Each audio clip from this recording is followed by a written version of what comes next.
You can't afford to not be good at this. You're dependent on your job as a leader to get other people to take actions. You need to be skilled in relationships, in influence, and communication. There's no getting around it. So it gets labeled as soft skills, but it's really a hard business driver. And there's hard science underneath it that we understand how it works. So it's not just soft, it's a critical piece of being an effective communicator. People talk about executive presence or having a presence, and most people think it's something that you're born with or that person just has. It turns out it's just a set of behaviors, and presence is something that you do. There's a set of behaviors that I like to encapsulate down to about 5 points on either side of that equation. On the authoritative side, there is slowness in how you move and how you speak, stillness, just being very still, like right now, I'm not moving my head very much at all. That's a choice. Normally I have a little bit more motion in me, so stillness. Silence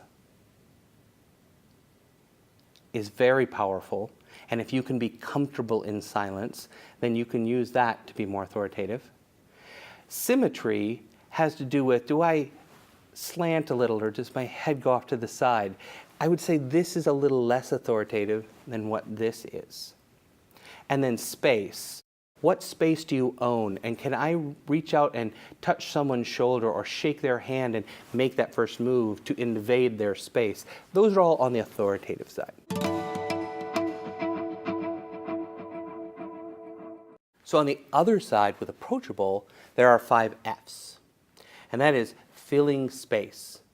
If you can't let a silence happen, that's more approachable. If you speak or move fast, you're usually trying to get all your words in before you get interrupted. That's not a place of power. You know that you don't have the control to talk, so you try to get everything in all in one space. The next one is folded, and that's where you're folding your body, like crossing your arms, crossing your legs, is all a way of sort of protecting yourself and closing in. It's a little more approachable, and even just that sort of twisting on one foot or crossing one leg over the other is a little closer together. And it's related to fidgeting. So if you do that and the motion keeps happening, that also gets very close to what flirting is. And there's a lot of little gestures and motions that we do that are flirting, including making and breaking eye contact, is more flirtatious. And the last one is about giving space. You allow people into your space. You invite people to take your space. So those are all of the characteristics of being on the approachable side.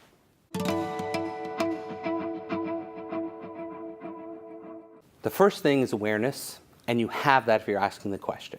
And the second thing is to just look at yourself. Just start to observe. How do I act in different situations, and how do other people act?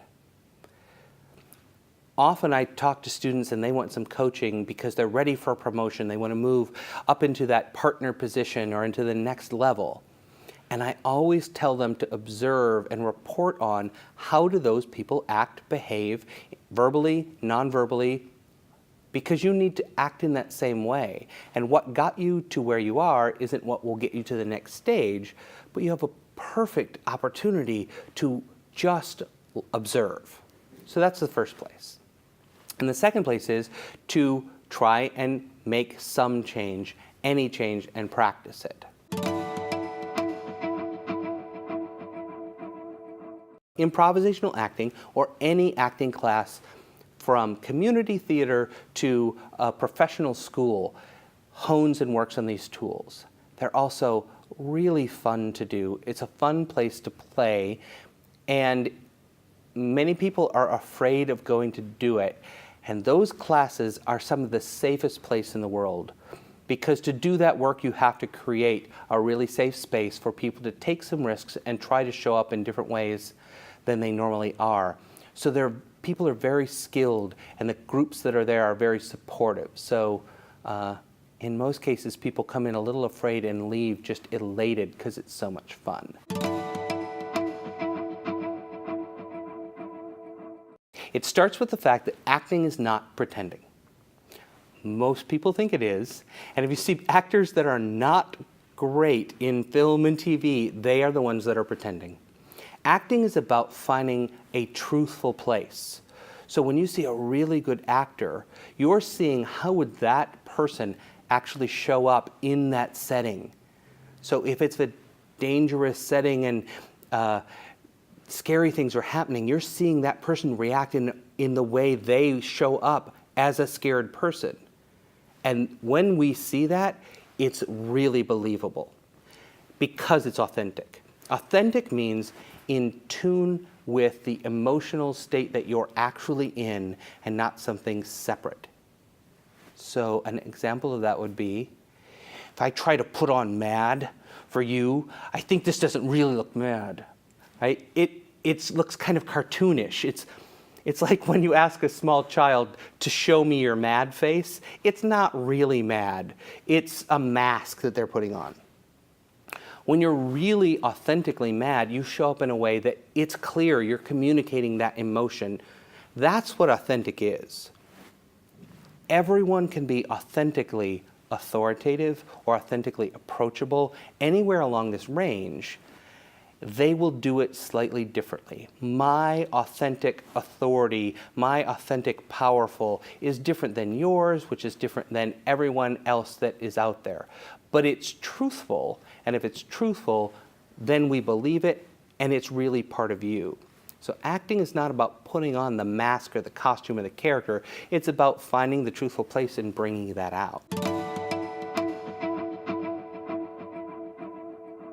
Before you walk into the room, you can put on these gestures and these poses. You can do it by yourself. You can go to the restroom and do it. You can do it in the elevator on the way up or around the corner, expanding your body, saying your speech or a few lines to yourself using the slow and low tones, and if that's how you want to show up. And by doing that preparation, it changes you inside and it will carry over into the meeting, and that sets you up for success. You can start that before you leave the house. So I have a couple of playlists that are like ultimate epic movie soundtracks that are the important themes from superhero movies. And I start listening to that. And I know what's going on. I know I am tricking myself, and it still works every time. And I laugh at myself, noticing that it's working, and then I really feel the emotions. And so today I had a lecture. Before I came in on the car, I was listening to that music. And behind the scenes, backstage, before I stepped out onto the stage, I had the music on and I raised my arms. I'm in the back in the green room, nobody's around. And even if they are, I don't care. But using all those techniques to get my body ready to think about how good it's going to go. And then I walk on stage very confident, full of the way I want to show up. Once you know, if you're aware enough to notice it's going on in you, you're aware enough to then make a change. And if it's going poorly, almost any change you make will make it better. If you notice that you're babbling a little and you're going on too much or talking too fast, as soon as you do, stop and take a pause. Take a breath, get a drink of water. Even say, just a second, I want to check my notes on this before I continue, and make them wait. And it gives you a chance to breathe and to stop and to reset. So you can do that at any point. From boardrooms to audiences in theaters, they all are the same. There's a piece of them that will allow for you to be a human being and to show up in that way.